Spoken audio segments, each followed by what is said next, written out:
Assalamualaikum warahmatullahi wabarakatuh. Sobat RH sekalian, jumpa lagi kita di channel yang keren ini. Keren jadas. Ya, sobat RH sekalian, ini breaking news ya, mengenai penghapusan tantium atau bonus dan insentif kepada komisaris BUMN. Rupanya langsung memantik reaksi keras dari Denny JA yang baru saja diangkat sebagai komut Pertamina Hulu Energi ya, yang kata Sadidu tadi 80% pendapatan Pertamina dari sini. Jadi bisa dibayangkan kalau Pertamina induknya bonusnya itu dikatakan sampai 4 miliar per bulan sebelum dipotong pajak 15%, maka ya ini juga miliaran per bulan juga, atau per tahunnya kalau misalnya 2 saja dikalikan 12 sudah puluhan, jadi puluhan miliar tantiemnya. Saudara sekalian, kebijakan ini saya dan Sadidu sangat dukung, tapi rupanya diprotes oleh Denny JA dan tidak tahu bagaimana dengan Muhammad Kodari. Nanti kita buka-bukaan lah ya, biar kita paham bagaimana mengelola BUMN tersebut.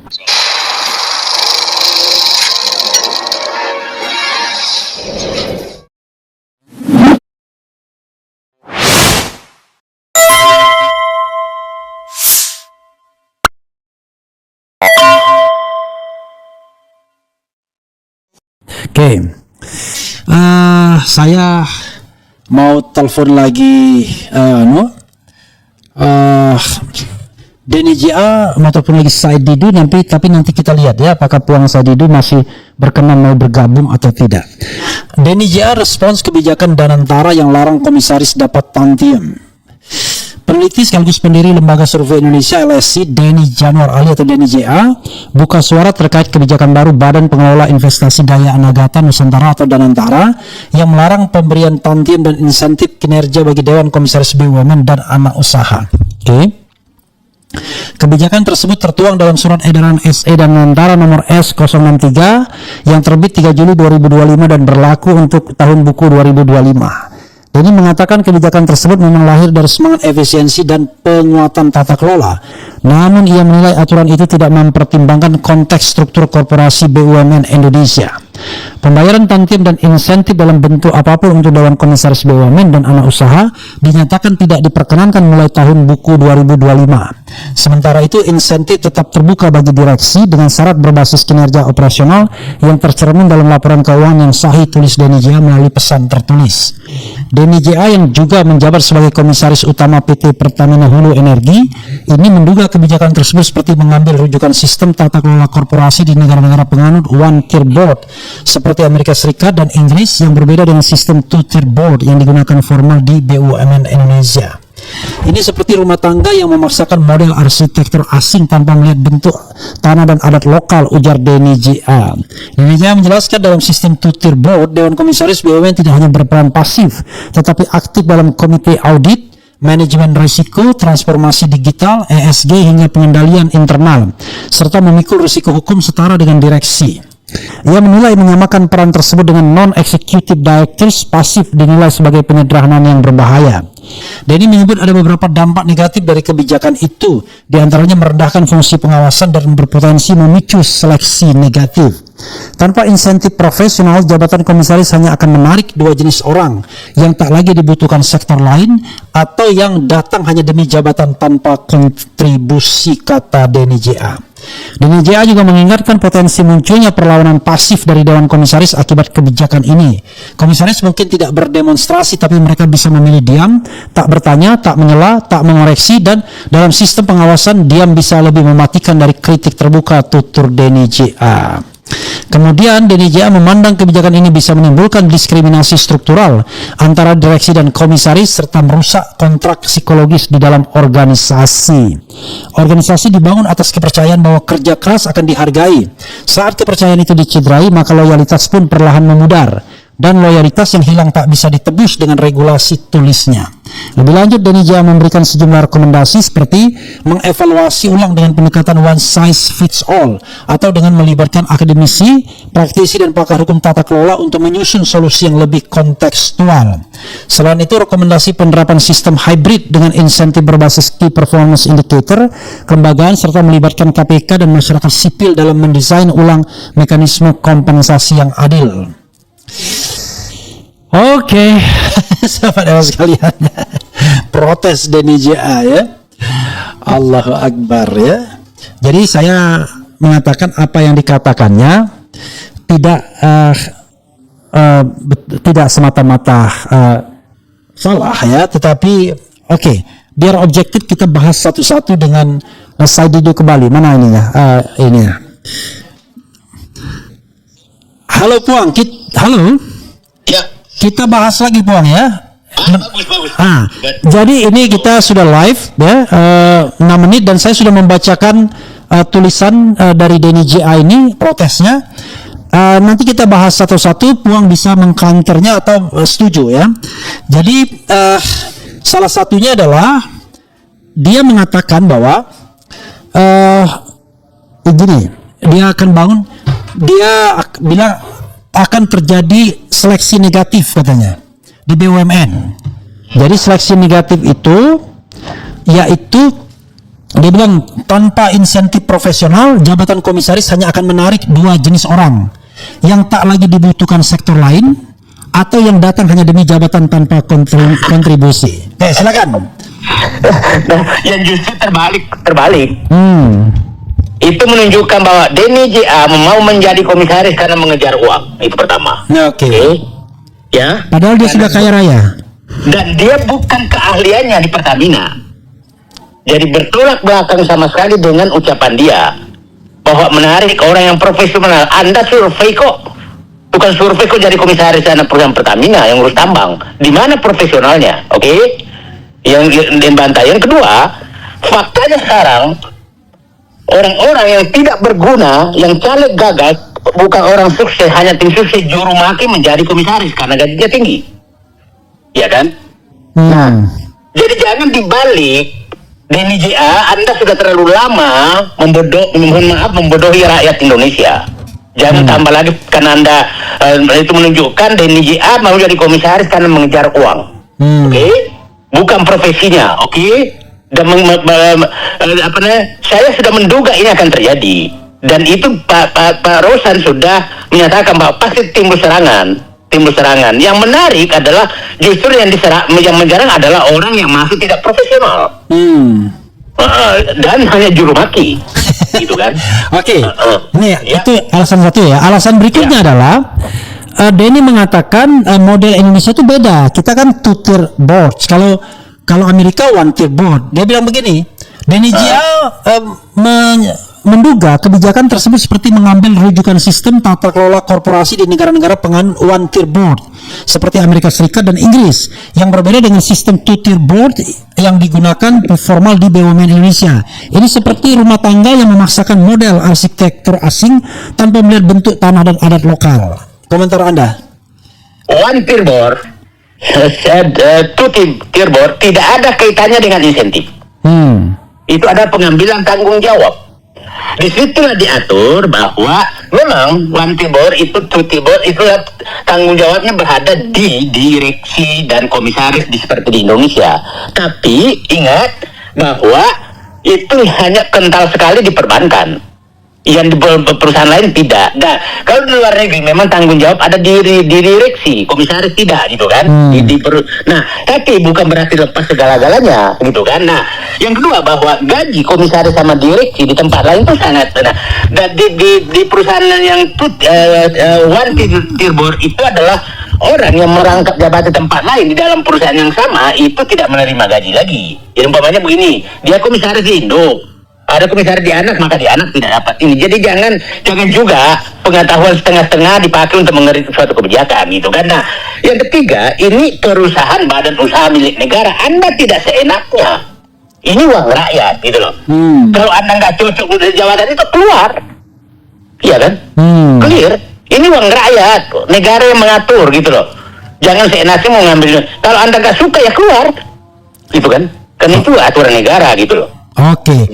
Kemudian ya, Denny JA menjelaskan dalam sistem Two-Tier Board, Dewan Komisaris BUMN tidak hanya berperan pasif, tetapi aktif dalam komite audit, manajemen risiko, transformasi digital, ESG, hingga pengendalian internal, serta memikul risiko hukum setara dengan direksi. Ia menilai menyamakan peran tersebut dengan non-executive directors pasif dinilai sebagai penyederhanaan yang berbahaya. Itu salah. Itu ada pasal yang dihilangkan bahwa itu memberikan arahan kepada komisaris. Tidak ada eksekusi di direksi. Tidak ada eksekusi di komisaris. Tidak ada sama sekali. Aku hafal. Jadi dan dia jangan ngarang-ngarang, gitu kan? Nah, tidak ada namanya di perbankan ada memang aturannya dari Bank Indonesia bahwa kredit sekian itu harus di komisaris.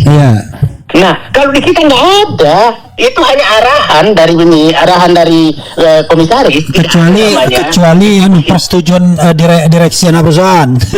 Betul, tidak. Jadi jangan juga harus sebulan masuk sudah merasa paling tahu dananya yang diperjuangkan adalah gaji. Jadi publik makin tahu Denny JA masuk ke PHE karena memang mengejar gaji yang tinggi, yang berbeda dengan proses ini. Oke, dan dia juga mengatakan Denny menyebut ada beberapa dampak negatif dari kebijakan itu. Selain tadi seleksi negatif ya, katanya orang yang tidak dibutuhkan sektor lain atau yang datang hanya demi jabatan. Ada juga yang mengatakan merendahkan fungsi pengawasan, dia bilang. Gaji Anda udah masih kurang belum? Gaji menteri itu hanya 19 juta loh. Berapa? 19 juta, 26 kalau dengan lainnya. Masih mau tuh? Jadi semakin menunjukkan Denny JA masuk ke komisaris BUMN memang mengejar uang. Oke? Nah udahlah, kalau memang tidak setuju maka orang pertama yang mundur sebagai komisaris BUMN saya berharap adalah Denny JA. Sama Kodari mungkin ya, karena rangkap jabatan yang nggak dibolehkan. Belum protes kan? Oke, saya tambahkan lagi. Denny JA juga mengingatkan potensi munculnya perlawanan pasif dari Dewan Komisaris akibat kebijakan ini. Ya gampang, pecat aja semua. Komisaris mungkin tidak berdemonstrasi, tapi mereka bisa memilih diam, tak bertanya, tak menilai, tak mengoreksi, dan dalam sistem pengawasan diam bisa lebih mematikan dari kritik terbuka, tutur Denny JA. Ya, gimana? Denny JA, saya mohon jangan menyamakan semua orang dengan diri Anda. Oke? Dia banyak orang baik di negeri ini yang mau mengabdi memperbaiki negerinya, termasuk ke BUMN, gitu kan? Bagi pencari uang, mungkin memang saatnya meminggir dulu karena negara ini sedang susah. Nah, itu saya pikir ini seleksi alami bahwa memang ada orang di Indonesia hanya tukang mencari uang untuk menikmati dari negara. Itu normal saja gitu loh, normal saja. Dan ini muncul protes pertama kepada orang komisaris paling baru yang ditempatkan di gajinya tinggi, yang masuk bukan karena profesinya, dan dia yang protes pertama. Gitu. Dan semua protesnya itu menggambarkan dirinya seleksi negatif justru sekarang bukan profesinya, tukang survei jadi komisaris di Pertamina, gimana logikanya? Oke, yang jelas ini berlaku untuk tahun buku 2025, jadi yang 2024 masih selamat. Ya memang Denny JA nggak dapat. Iya.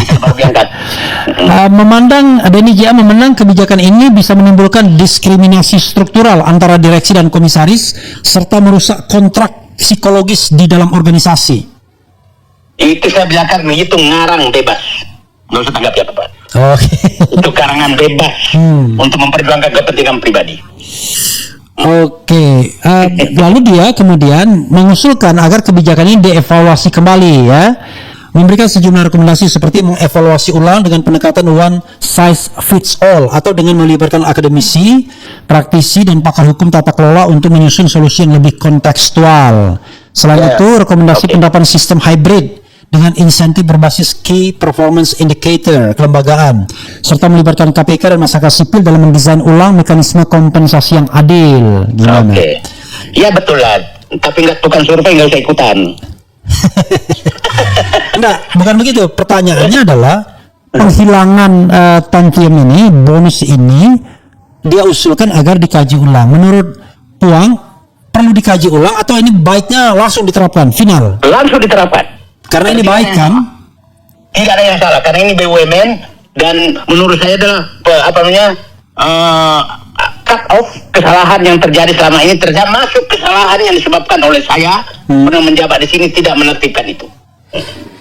Oke, jadi ibaratnya kalau Daeng atau Puang punya kekuasaan kembali, maka Puang akan lakukan hal yang sama sebagaimana dilakukan oleh Rosan Roslani ini. Saya mungkin lebih keras lagi. karena begini, negara lagi susah, jangan mencari penikmat untuk penikmat uang rakyat, gitu loh. Ini dibutuhkan petarung-petarung yang menyelamatkan negara, menyelamatkan BUMN, bukan penikmat, gitu.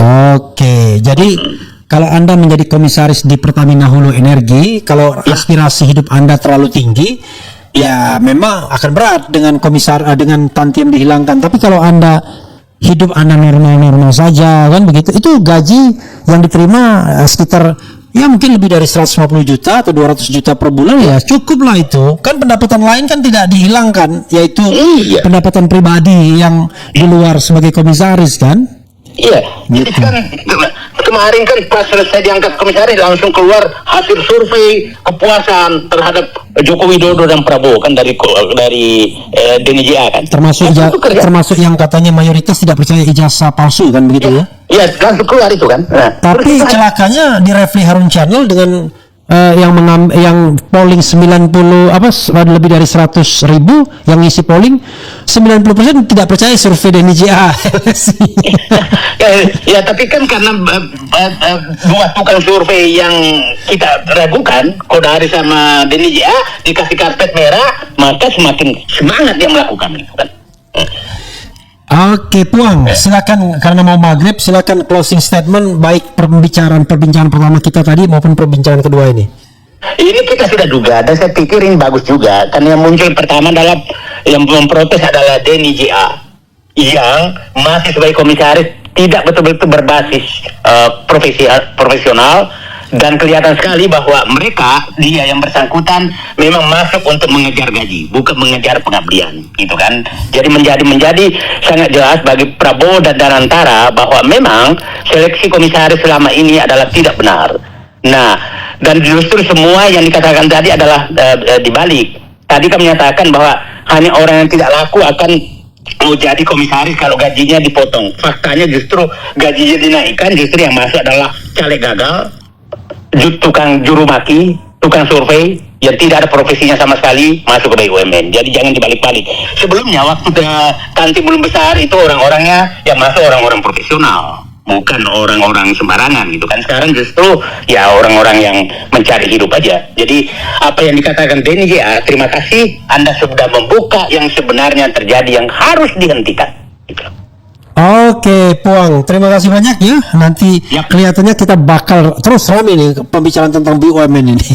Dan saya duga ini akan terjadi dan saya pikir di sinilah karena ini pasti akan muncul DNJA yang lain. Oke, berarti nanti standing point kita, kebijakan BUMN bagus kita dukung, kalau jelek kita hantam, kan begitu ya? Oke. Terima kasih. Assalamualaikum warahmatullahi wabarakatuh. Waalaikumsalam warahmatullahi wabarakatuh. Ya, saudara sekalian, itu dari Said Didi tadi. Sebagian besar saya setuju, ya. Sebagian besar saya setuju. Sebagian besar nih, ya. Sebagian besar saya setuju. Lalu tidak setujunya di mana? Tidak setujunya adalah barangkali ada beberapa hal yang perlu kita perbaiki. Begini, ada juga memang soal psikologi itu, ya. Tetapi begini, barangkali bukan sebagaimana yang dikatakan oleh DNJA. Cuma kita pelan-pelan. Tapi ini belum tentu betul juga pendapat saya. Tapi gini ya. Oke. Nah, Denny menduga kebijakan tersebut seperti mengambil rujukan sistem tata kelola korporasi di negara-negara one tier board, ya. Dalam sistem two tier board, Dewan Komisaris BUMN tidak hanya berperan pasif tetapi aktif dalam komite audit, manajemen risiko, transformasi digital, ESG hingga pengendalian internal serta memikul risiko hukum setara dengan direksi. Tapi kalau saya mau jujur, berdasarkan pengalaman saya 5 tahun sebagai komisaris utama ya di 2 BUMN, beda sekali pekerjaan komisaris dan direksi itu tetap bagai bumi dan langit. Sehingga kalau misalnya mendapatkan penghasilan 50% atau 45%, rasanya tetap tidak adil ya kalau seandainya direksinya jujur ya. Karena saya kira memang perbedaannya bumi dan langit. Kenapa?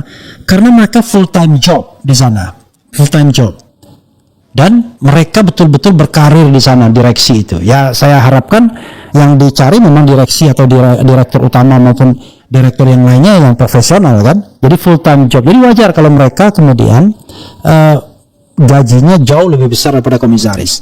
Saya lihat di antara komisaris-komisaris itu ya paling komisaris utama yang mau tidak mau harus aktif. Kenapa? Karena mereka ada punya fungsi-fungsi lain ya.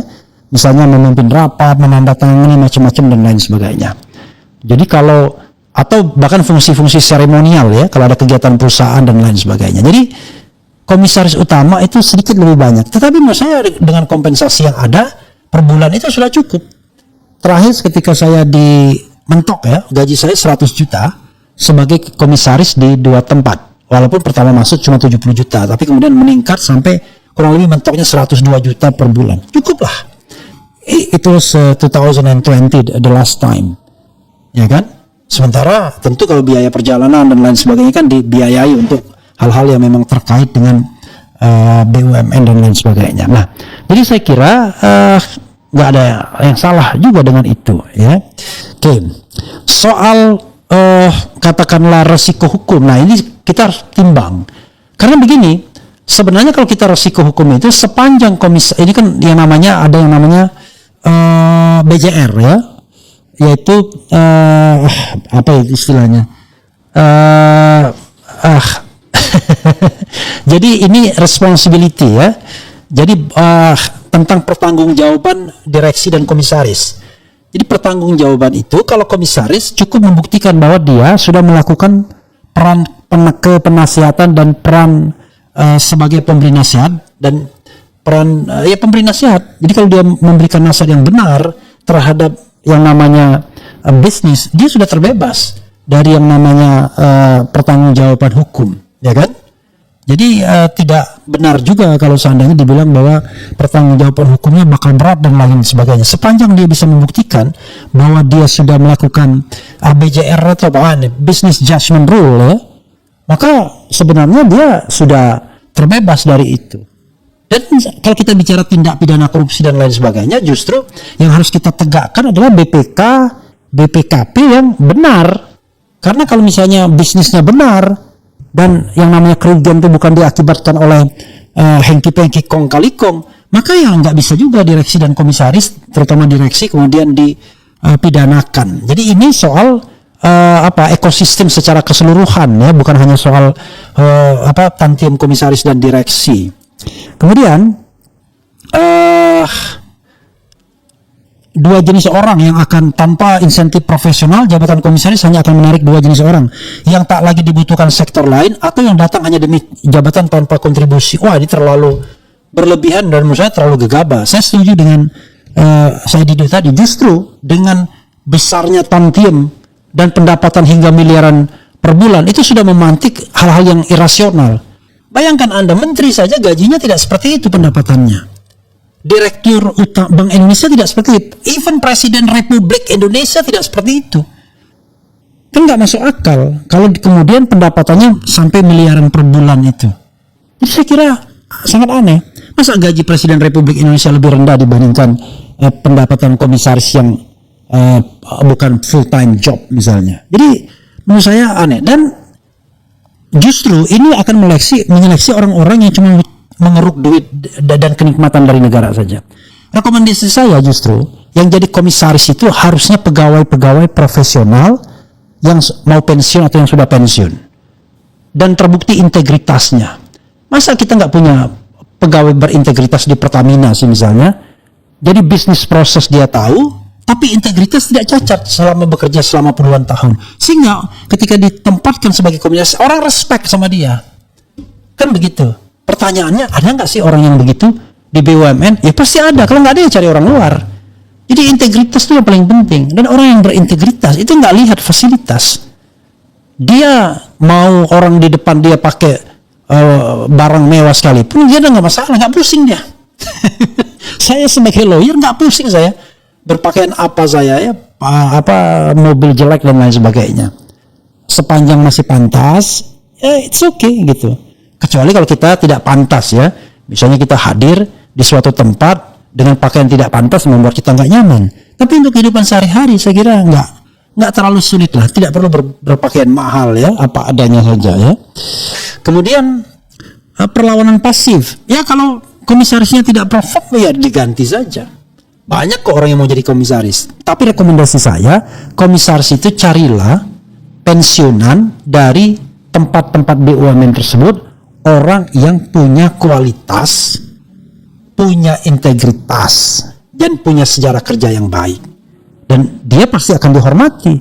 Kalau memang dia punya integritas dan punya sejarah kerja yang baik, punya prestasi misalnya. Usia Denny JA sekarang 60-an juga. Dan itu kan usia pensiun pegawai-pegawai BUMN. 58 pensiunnya gitu ya. Kemudian kalau soal fasilitas ya saya kecil aja mungkin ya. Kecil aja bagian kecil. Ya barangkali sama-sama dapat mobil dinas yang disamakan antara direksi dan komisaris. Itu aja. Itu aja mungkin satu-satunya. Kenapa kadang-kadang itu perlu juga untuk menjaga marwah perusahaan. Kan begitu. Kalau misalnya nanti meeting pakai mobil jelek misalnya, kan yang kasihan perusahaan. Cukup itu aja menurut saya. Dan tapi tetap itu milik perusahaan bukan milik pribadi. Jadi kalau di luar jam kedinasan nggak boleh dipakai. Sederhana kan? Jadi kalau misalnya ada acara-acara perusahaan untuk menjaga marwah perusahaan, bolehlah komisaris ya kan menggunakan mobil dinas itu. Tapi hanya untuk kegiatan perusahaan saja. Di luar itu nggak perlu gitu. Di luar itu karena dia bukan full time job, ya tidak perlu melekat. Kecil aja kan. Tapi bagi Denny JA masa sih masih membutuhkan mobil dan lain sebagainya. Satu-satunya pengamat penulis yang hartanya mencapai triliunan, jarang kan. Kodari yang hartanya mencapai hampir 200 miliar misalnya. Saya tahu itu dari pemberitaan dan dari LHKPN kalau Kodari ya. Begitu sobat RH sekalian ya. Tapi Kodari belum protes dia. Karena perjuangan selanjutnya adalah menghilangkan rangkap jabatan terutama wakil menteri dan wakil kepala badan ya. Itu yang harus kita lihat lagi ya. Oke. Coba kita bacakan ya. Karena tadi saya tidak sempat membacakan. Saya kalau memang ada bobot begini bersemangat nih ya. Jumpa lagi kita di channel yang keren ini, Termul Kadas Gubrak Wakakak. Hampir sampai maghrib ya. Kenapa Danantara bisa mengeluarkan kebijakan setingkat menteri? Ini bukan kebijakan setingkat menteri nih. Nanti kita bahas lah. Tapi mantap para Rafli. Denny JA itu yang bikin survei abal-abal ijazah Jokowi itu asli tinggi pollingnya ya. Jadi kalau soal ijazah ya saya sampaikan saja. Memang Denny JA sih mengatakan bahwa ijazah Jokowi mayoritas tidak percaya kalau ijazahnya palsu. Tapi saya polling, bukan survei ya. Anggap aja iseng-iseng pollingnya, jangan Anda terlalu percaya, tetapi ini polling yang jujur. Artinya memang itulah yang menjadi suara dari RH Channel atau Sobat RH. Menurut survei LSI Denny JA, 74,6% publik tak percaya isu ijazah palsu Jokowi. Anda percaya dengan survei tersebut? 105.000 yang voting, yang percaya LSI Denny JA 7%, yang tidak percaya LSI Denny JA 93%. Ini kan data. Nggak dipercaya nggak apa-apa, tapi yang jelas saya tidak bisa merekayasanya. Saya menyampaikan apa adanya. Sudah maghrib saudara sekalian, tapi ini sekali lagi ini bukan serangan terhadap Denny JA. Ini adalah sebuah konsep, kita sedang bertarung konsep. Saya dan Saididu menginginkan komisaris itu dari orang kalangan profesional, bukan orang caleg gagal, tukang maki, tukang bela, koruptor dan lain sebagainya. Itu ya. Itu saja. Terima kasih. Wassalamualaikum warahmatullahi wabarakatuh. Keren. Kadas. Cheers.